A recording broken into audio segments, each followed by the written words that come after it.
और इस वक्त शुरुआत करेंगे मध्य प्रदेश के सियासी ड्रामे से, जहां सुप्रीम कोर्ट ने फ्लोर टेस्ट कराने की अर्जी पर समाअत की है। अर्जी पर समाअत करते हुए अदालत ने मध्य प्रदेश हुकूमत और कांग्रेस के बागी अरकान असेंबली को नोटिस जारी कर दिया है। अदालत इस मामले पर कल सुनवाई करेगी। तो लगातार हम आपको बता रहे हैं कि मध्य प्रदेश का जो सियासी ड्रामा है वो जारी है। सुप्रीम कोर्ट से कमलनाथ हुकूमत को फ्लोर टेस्ट कराने की हिदायत देने वाली अर्जी पर समाअत करते हुए मध्य प्रदेश हुकूमत और कांग्रेस के बागी अरकान असेंबली को नोटिस जारी कर दिया है।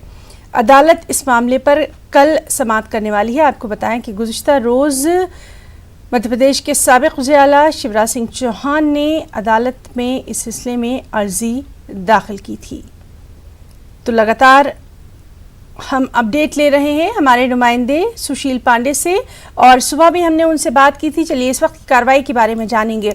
सुशील, हम आपसे जानना चाहेंगे मध्य प्रदेश में जिस तरह से पूरा सियासी ड्रामा जो है वो लगातार जारी है, और इस सब के बीच में आज क्या कुछ कार्रवाई?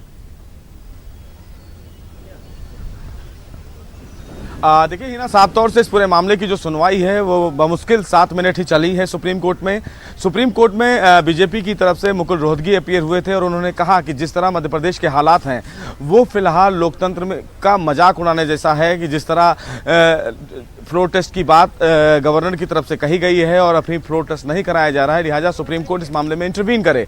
सुप्रीम कोर्ट ने इस पूरे मामले में कहा कि दूसरे पक्ष को सुना जाना बेहद जरूरी है, क्योंकि कहीं ना कहीं मामला संवैधानिक संकट को लेकर है। इसीलिए फिलहाल सुप्रीम कोर्ट ने इस पूरे मामले में तमाम पक्षकारों को नोटिस जारी किया है। कमलनाथ को नोटिस जारी किया है, प्रमुख सचिव मध्य प्रदेश को नोटिस जारी किया है, और ये नोटिस फिलहाल ईमेल के द्वारा उनको भेजा जाएगा। इस नोटिस के आधार पर उन तमाम लोगों को अपना जवाब देना है। कल 10:30 बजे इस पूरे मामले की दोबारा सुनवाई की जाएगी, जब इस पूरे मामले में कांग्रेस अपना रिस्पांस फाइल करेगी और ये बताएगी कि इस पूरे मामले में संवैधानिक जिस तरह की दिक्कतें हैं उसको लेकर उनका पक्ष क्या है। हिना, हालांकि 16 विधायक जो बागी विधायक हो चुके हैं उनकी तरफ से भी मनिंदर सिंह की तरफ से एक याचिका सुप्रीम कोर्ट में दाखिल की गई है, और ये उन्होंने मांग की है कि उनका इस्तीफा स्वीकार किया जाना चाहिए।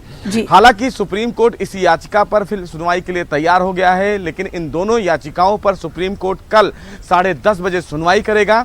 अब इस पूरे मामले में कल देखना होगा कि क्या सुप्रीम कोर्ट का अहम फैसला होता है, लेकिन उम्मीद बहुत कम है हिना कि आज जो गवर्नर ने आदेश दिया था कि 17 तारीख को ही फ्लोर टेस्ट करवाया जाए, ऐसे में अब सुप्रीम कोर्ट जब इस पूरे मामले में इंटरवीन कर चुका है तो ये जानकारी गवर्नर को दी जाएगी कि चूंकि इस पूरे मामले में अभी सुप्रीम कोर्ट का कोई अहम आदेश जारी नहीं किया है इस पूरे मामले को लेकर, लिहाजा फ्लोर टेस्ट ना कराया जाए। लेकिन दोनों मामले अलग अलग हैं हिना, क्योंकि अभी तक सुप्रीम कोर्ट ने गवर्नर के द्वारा जो फ्लोर टेस्ट का आदेश है उस पर कोई रोक नहीं लगाया है। अब ऐसे में देखना यह है कि क्या गवर्नर इस पूरे मामले में सुप्रीम कोर्ट के आदेश का इंतजार करते हैं, या आज फ्लोर टेस्ट का जो उन्होंने समय रखा है उसी आधार पर किया जाएगा। लेकिन फिलहाल इस पूरे मामले में सुप्रीम कोर्ट याचिका पर सुनवाई को तैयार भी हो गया है और संबंधित पक्ष को नोटिस भी जारी कर दिया है। अब इस मामले में देखना बेहद अहम होगा कि कल इस पूरे मामले में कांग्रेस की तरफ से क्या कुछ दलीलें दी जाएंगी। हालांकि जो कांग्रेस के वरिष्ठ तमाम जो वकील थे वो कोर्ट में आज आए नहीं थे, क्योंकि उनको भी ये पता था कि इस पूरे मामले में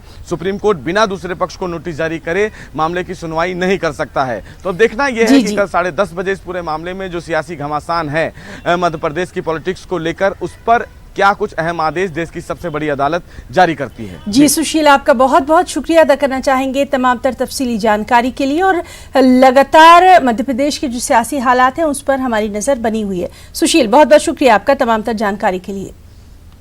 एक और अहम खबर, सुप्रीम कोर्ट ने हिंदुस्तान